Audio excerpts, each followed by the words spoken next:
सुदूर ग्रामीण इलाकों में सनातन धर्म के प्रचार प्रसार के लिए विशेष रूप से बनाया गया एकल श्री हरि रथ का लोकार्पण बालीगंज स्थित ओमकार टावर बिल्डिंग में किया गया। कार्यक्रम के प्रारंभ में पहलगांव में हुए आतंकी हमले में मारे गए पर्यटकों की आत्मा की शांति के लिए मौन रखा गया एवं उनकी आत्मा की शांति के लिए हनुमान चालीसा का पाठ व शंखनाद भी किया गया। एकल अभियान के तहत भारत में इससे पहले 96 रथों का उद्घाटन किया जा चुका है। आज 97वें रथ का लोकार्पण जाने माने कथावाचक एवं गौ सेवक पंडित श्रीकांत शर्मा के कर कमलों से किया गया। इनके द्वारा हजारों भागवत कथाओं का वाचन अब तक किया जा चुका है। युवा शक्ति से बातचीत में श्री शर्मा ने कहा कि सनातन संस्कृति के प्रचार प्रसार के लिए किया गया ये उपाय महत्वपूर्ण है। भट्टर परिवार सहित जिनके अनुदान से इस तरह का धर्म प्रचार चल रहा है, वे सभी अक्षय पुण्य के भागीदार बनेंगे, क्योंकि इन्होंने अपने धन को सदुपयोग सनातन संस्कृति की सुरक्षा के लिए लगाया। सभी लोगों को बहुत बहुत आशीर्वाद। सबसे पहले तो ये कहना है कि हरि सत्संग के द्वारा सर्वे भवन्तु सुखिनः की ये जो भावना है ना, ये बहुत अच्छी है।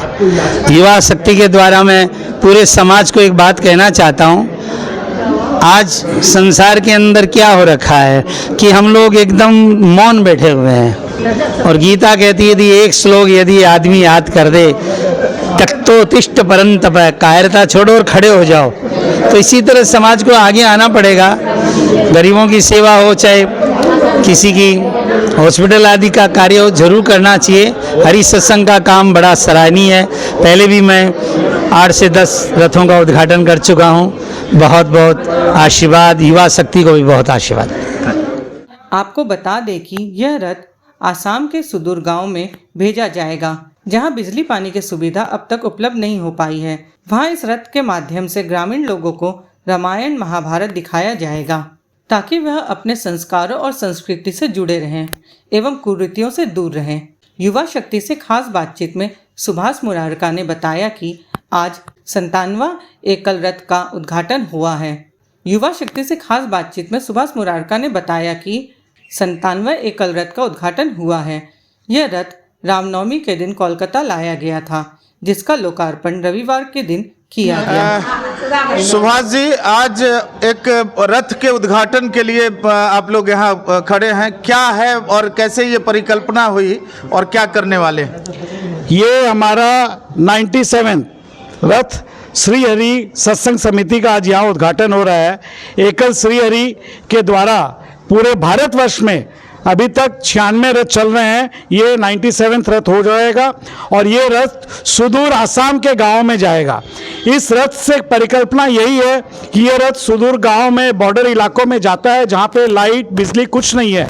इस रथ में जनरेटर, महाभारत सीरियल और आपके रामायण सब कुछ दिखाया जाता है, ताकि गांव वालों को हम अपनी संस्कृति और संस्कार से जोड़ सकें।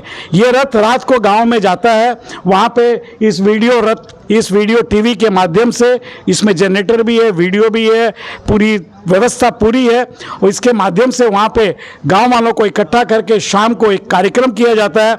जैसे कि हम लोग आम दिनों में, पहले याद है रामायण जब आती थी तो घरों में सब टीवी के सामने बैठ जाते थे, लेकिन आज तक उन छोटे छोटे गाँव में टीवी क्या कुछ भी नहीं पहुँचा है। इसीलिए इस रथ के माध्यम से हम ये चेष्टा करते हैं कि हमारे गाँव की संस्कृति और हमारे संस्कार को हम अपने भारतवर्ष के साथ जोड़ें और हम सब एक हैं। ये चीज़ उनको दृष्टिगोचर करने के लिए इस रथ की परिक्रमा की गई है।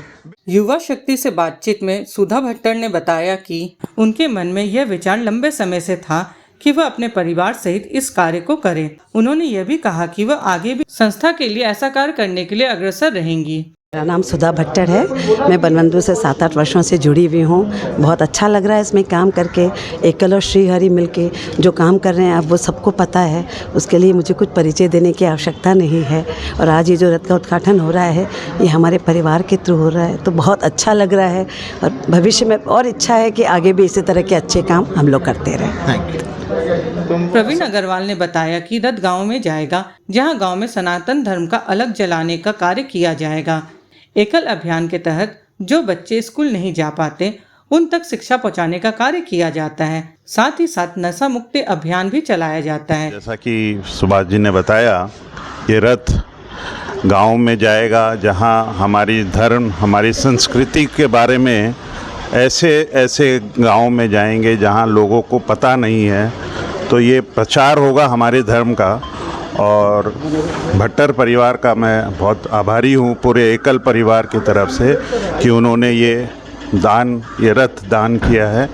उनके लिए बहुत इस बहुत आभार। कार्यक्रम में खास तौर पर श्री हरि सत्संग समिति कोलकाता के अध्यक्ष प्रदीप रावल वासिया, सचिव सुभाष मुरारका, वन बंधु परिषद कोलकाता के अध्यक्ष किशन कुमार केजरीवाल, सचिव नीरज हादोरिया सहित अनेक गणमान्य व्यक्ति उपस्थित थे। ये कार्यक्रम बहुत ही विशेष है क्योंकि एक तो रथ का उद्घाटन हो ही रहा है और समर्पित दानदाता परिवार को बहुत बहुत साधुवाद। उन्होंने अपनी युवा पीढ़ी को प्रेरणा देने के लिए आज इस अति सुंदर कार्य को किया है, क्योंकि हम सभी को बताया गया है कि राम से बड़ा राम का नाम, और राम का नाम का उच्चारण अगर हम लोगों को करना है तो मुझे लगता है कि ये जो कथाएं हैं ये बहुत प्रेरणा देती हैं, और ये कथाएं आपको निरंतर बताते रहती हैं कि एक जनमानस में किस प्रकार से इस नाम का प्रचार हो।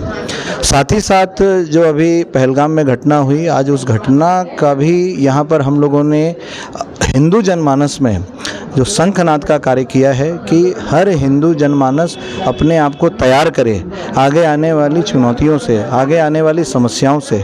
और हम सभी ने यह निर्णय लिया था, पूरी FTS युवा की टीम ने, कि पूरे देश भर में हम आज 11 बजे 4 मई को शंखनाद का कार्यक्रम, हनुमान चालीसा और 2 मिनट का शोक करके करेंगे।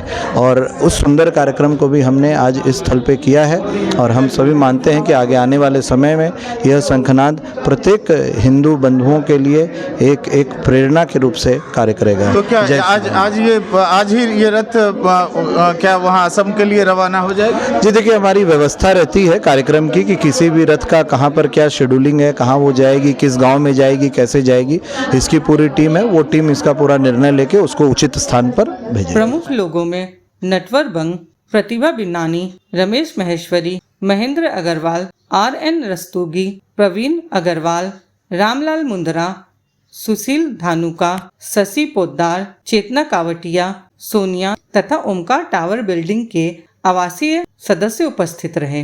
वन बंधु परिषद और श्री हरि सत्संग समिति से जब से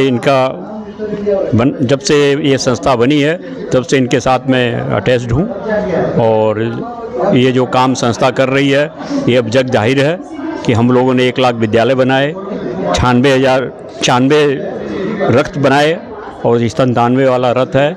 राजकुमार जी को मैं बहुत दिनों से जानता हूँ, उनकी दानदाता की श्रेणी में वो सब अच्छे हैं। मैं उम्मीद करता हूँ कि रथ जिस उद्देश्य से रथ आया है उसका उद्देश्य को गांव-गांव में जाकर हमारी संस्कृति को बढ़ाएंगे।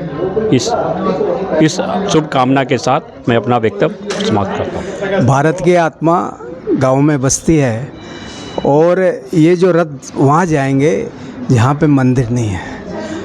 हम लोग तो अपने शहरों में बहुत सारे मंदिर हैं, परंतु वहाँ सुदूर गाँवों में दूर दूर कोसों तक मंदिर नहीं है। उनको संस्कार शिक्षा देने के लिए इन रथ का निर्माण हुआ। मैं तो ये बोलूँगा राजकुमार जी को थैंक यू, माने हृदय से जो FTS के संग जुड़े हैं और ये रथ के माध्यम से आज FTS में भी जुड़कर आगे सेवा माने करें, मौका करें, दें एक दूसरे के संग में, ये आगे माने एक अच्छी माने कड़ी जुड़ी है। मैं इसके लिए राजकुमार जी को, उनके पूरे परिवार को मैं माने थैंक यू बोलना चाहता हूँ। आज बड़ा ही खुशी का दिन है कि आज हमारे 97 रथ का उद्घाटन यहाँ पर गरचा रोड में हो रहा है, जो भट्टर परिवार द्वारा दिया गया है। जैसा आप सभी को ज्ञात है कि वन बंधु परिषद और श्री हरि सत्संग समिति हमारे पूरे देश में पिछड़े गांव में, वनवासी गांव में काम कर रहा है, और वहां पर सनातन को दूर दूर तक फैलाने की चेष्टा में, इनफैक्ट आसाम में जिस तरह का वातावरण बना हुआ है उसमें ये जो रथ जाएगा लोगों में हमारे भारतीय संस्कृति की चेतना भी जगाएगा, और जो आज हमारे देश में जिस तरह की समस्याओं से हम जूझ रहे हैं उनको दूर करने के लिए काम करेगा। और पूरे देश में सभी संवेदनशील इलाकों में हमारी हरि सत्संग समिति इस पर सीरियसली काम कर रही है। हमारे वनवासी भाइयों को कथाकार बनाकर गांव-गांव में हमारे भारत की संस्कृति को जगा रहे हैं, इसकी अलग को जगा रहे हैं और लोगों के मन में भारतीय संस्कृति के प्रति एक नवचेतना जगा रहे हैं। और मुझे लगता है कि आने वाले वर्षों में एकल के माध्यम से, एकल श्री हरि और वन बंधु परिषद के माध्यम से हमारे सभी देश एक समरसता, सभी राज्य और सभी वनवासी एक समरसता को प्राप्त करेंगे और हमारे देश का भी उत्थान होगा। इन्हीं बातों के साथ से आपको सभी को फिर से शुभकामनाएं इस कार्य में, शुभ कार्य में आने के कार्यक्रम का लिए। समापन रामायण की पंक्तियों का पाठ करके किया गया। ब्यूरो रिपोर्ट, युवा शक्ति न्यूज़।